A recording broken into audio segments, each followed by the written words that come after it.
জীবনের সফলতা যে কোথা থেকে আসবে তা আপনি কখনোই পূর্ব থেকে অনুমান করতে পারবেন না। অর্থাৎ আপনাকে এগিয়ে যেতে হবে কোনো একটা লক্ষ্যকে স্থির করে।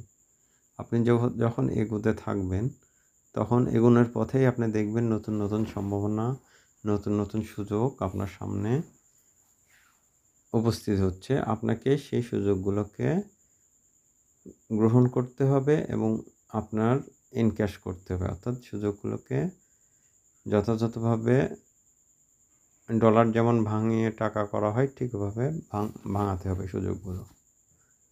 সুতরাং আপনি চলার পথে আপনি যে লক্ষ্যটাকে স্থির করছেন, ক্যারিয়ার সফলতা বা পেশাগত উন্নয়নে বা জীবনে সফল হওয়ার জন্য, সেই লক্ষ্যের পাশাপাশি আপনি স্ট্রেট ওয়েতে না তাকিয়ে আশেপাশেও একটু তাকাতে থাকুন।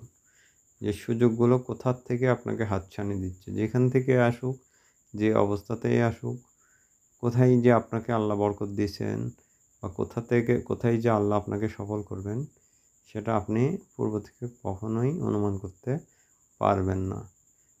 উদাহরণ হিসেবে বলা যায়, আপনি হয়তো চিন্তা করছেন যে আপনি এখান থেকে ঢাকা যাবেন। ওখানেই আপনার ব্যবসায়িক সফলতা। কিন্তু পথিমধ্যে আপনি খবর পেলেন চিটাগাংয়ে আপনার জন্য একটা বড় ব্যবসায়িক সুযোগ তৈরি হয়েছে। আপনি কি ঢাকা রওনা হবেন নাকি চিটাগাংয়ের দিকে রওনা হবেন? সুতরাং আপনি যদি ঢাকার পথে রওনা না হতেন, মাঝপথে তো আপনার সঙ্গে এই যে সুযোগের সাক্ষাৎটা হলো, এটা হতো না।